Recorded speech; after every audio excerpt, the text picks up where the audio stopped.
जी, आपने प्रवचन में कहा था कर्म आप पर भारी न पड़े, उससे पहले कर्म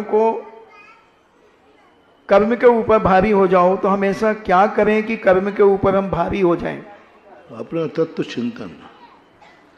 कर्म दोनों भारी होते हैं, कभी पाप कर्म भी होता है, पुण्य कर्म भी होता है।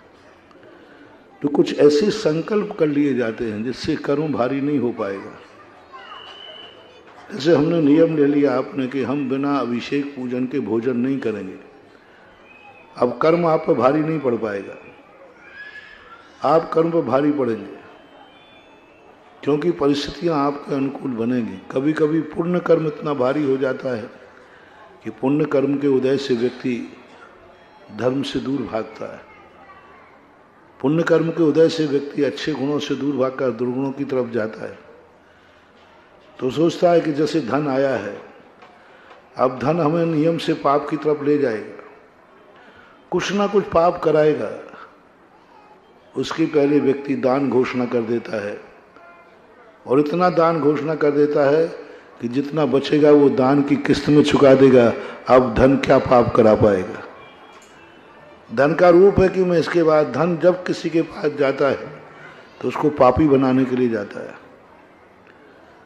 उसको व्यसनी बनाने के लिए जाता है, उसको दुर्गुणी बनाने के लिए जाता है। धन का काम ही एक है, धन का काम ही एक है कि तुम्हारे लिए इतना सुख और धन दे दिया जाए जिससे तुम धर्म ना कर सको। ज्ञानी व्यक्ति कहता है कि ये पुण्य कर्म का उदय मुझे धर्म से दूर करने आया है, मैं इसे दूर नहीं करने दूंगा। मैं इतना दान देता हूं, प्रत्यक्ष देने को नहीं है तो हम किस्तों पे बांध लेते हैं कि उसने 10 करोड़ का दान बोल दिया, बोले किस्तों में देंगे। अब लो 10 साल तक जितना धन आएगा वो पाप में नहीं जाकर के धर्म की किस्तों में चला जाएगा। लो उसने पाप को पुण्य में बदल दिया। यदि ये संकल्प नहीं रहते तो शायद उससे पाप करता, कुछ ना कुछ करता। जैसे आप लोगों को यदि कोई लोन उठाया हो, लोगों ने कहा महाराज जी ये उधार में बोलियां ली जाती हैं, इनका क्या औचित है? तो पहले मैंने भी सोचा एक पक्ष से तो ठीक नहीं है। जैसे सुबह कहा था कि तुमने उधार बोली ले ली, नगद नहीं दिया और कहीं कमेटी से झगड़ा हो गया तो तुम क्या कहते हो? नहीं देना बोली, जाओ कर लो क्या करना। हालांकि ऐसे मुश्किल से 1 या 2% होता है। हमें गर्व है हमारी जैन समाज पर। लाखों करोड़ों का दान पूरे भारतवर्ष में मुंह जवानी होता है, करोड़ों का दान मुंह जवानी, ना तो उधर लिखा पड़ी है और ना फिर भी बोलो करोड़ों का दान आ रहा है कि नहीं आ रहा है? बोलो बजरंगगढ़ के अध्यक्ष हैं जैन साहब आप है, कोई मुंह जवानी है, किसी ने कुछ नहीं बोला, पर महाराज जी हमने एक भाव किया है और आशीर्वाद दे दिया। अब वो करोड़ों का सारे भारत में देखना सब मुंह जवानी। देखो ईमानदारी देखो कितनी है। कैसे कहूं कि मैं बेईमान है दुनिया, मेरे मन में तो कैसे कहूं। आज सबसे बड़ी प्रतीक है पूरे भारतवर्ष के जैनियों का, करोड़ों का दान मुंह जवानी है और सारे दान देते हैं, रुचि करके देते हैं, चिंता से देते हैं। 2 से 5% जरूर को बेईमानी हो सकती है। देखो 2 से 5%, कम से कम 2 ही मानो, 2%।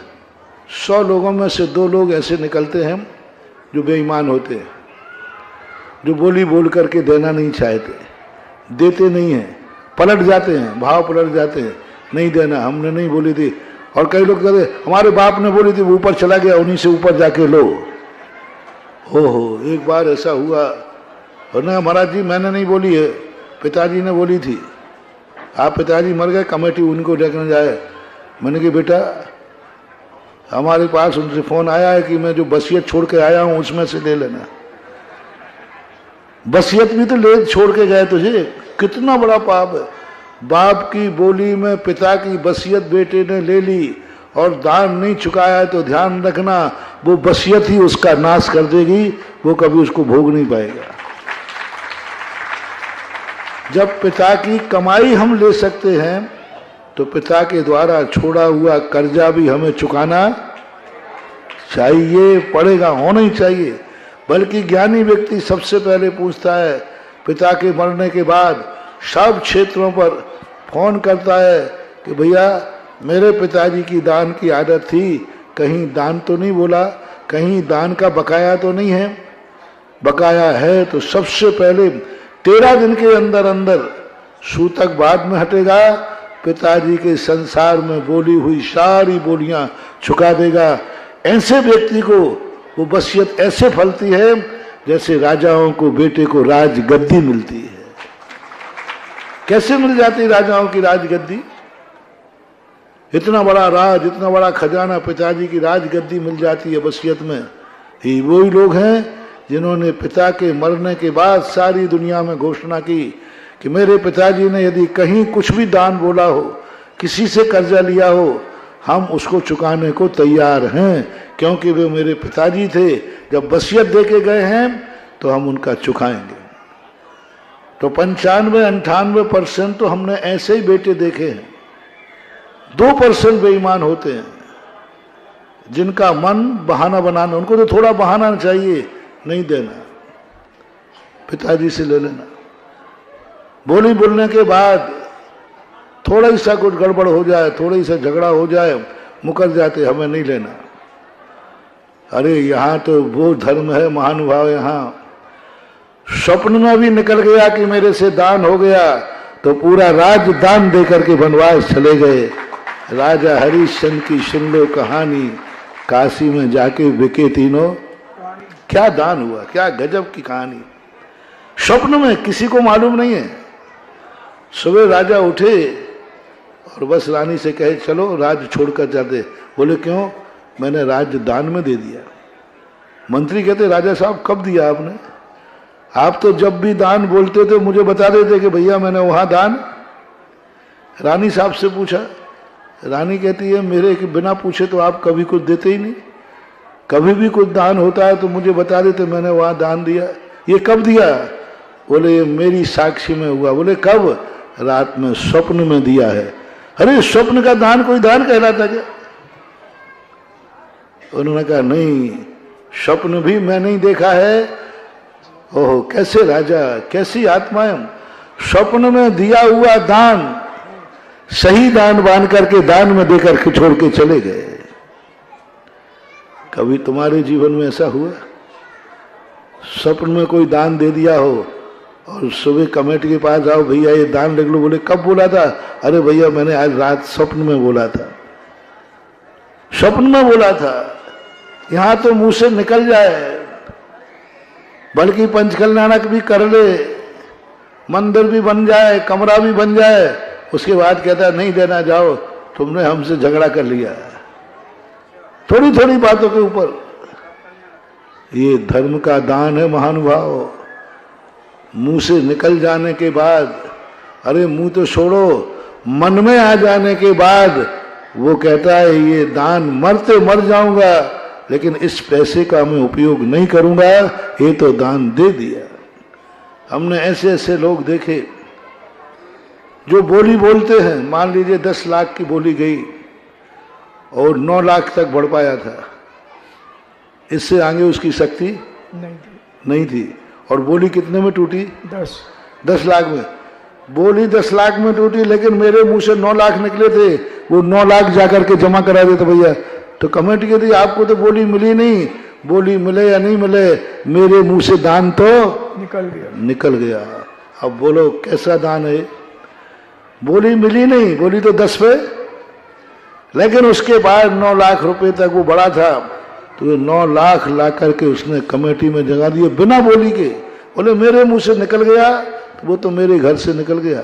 ये है दानी, ये दान फलता है। ये दानी ऐसे अमीर बनते हैं अक्षय निधियां कि माटी को छुएंगे सोना हो जाएगा। ये दान उनका ऐसा फलता है कि बिना कमाए अक्षय निधियां मिल जाती हैं। ये दान फलता है। तुम्हारे दान का तो खुद अपने आप देख लो, तुम्हारे दान में कितने अहंकार की बू रहती है, कितना अहंकार रहता है। बोलने के बाद नहीं दो, कार्य पंच कल्याण कर लो, विधान कर लो, समोषण में बैठ जाओ, सब कर लो, उसके बावजूद भी जरूरी नहीं है कि तुम बोली दे ही दोगे।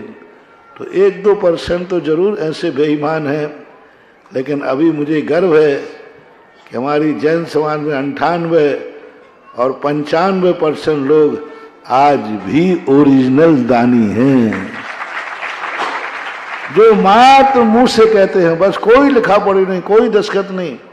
आज यदि जितना दान बोलता सब कहते मैंने कब बोला है, थोड़े और क्या प्रूफ है कमेटी के पास,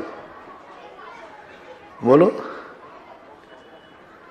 यदि अनिल बाबू बोलो भाई ढूंढ ला के, यदि दातार आके कह दे भाई हमने कब बोले, आपके पास क्या सबूत है? क्या सबूत है? कुछ नहीं बोल सकते आप, क्या करोगे? लेकिन आता है, आ रहा है, और जब तक जवान के बोला दान पर व्यक्ति कायम है, तब तक मेरा दावा है धर्म का झंडा ऊंचा उठता रहेगा और जैनी कभी भिखारी नहीं बनेगा। वचन पे निकल गया, कुछ भी है दुनिया यहाँ के हो जाए, मेरे मुंह से निकल गया दान, वो दान तो मैं दे के रहूंगा, चाहे कुछ भी कर लो। नहीं लोगे तो देना पड़े, ले दूंगा मैं। मान लो कमेटी का है, मैं तो आपका दान नहीं लूंगा, आप मत लो, मैं तो दूंगा, ये छोड़ दिया, भगवान के चरणों में चढ़ा देगा। मेरे मुंह से निकला है दान, ये तो लेना पड़ेगा तुम्हें, वो दान फलता है महानुभाव। इस प्रकार की परिणतियां जब होती हैं, धर्म एक बहुत बड़ी विशुद्ध चीज है, जो अपने खुद का धर्म है। दुनिया के सामने क्या लिखा पढ़ी करना, अपनी आत्मा से पूछो तुमने बोला है कि नहीं, तुम्हारे मन में ये भाव आया है कि नहीं, ऐसे परिणाम होना चाहिए।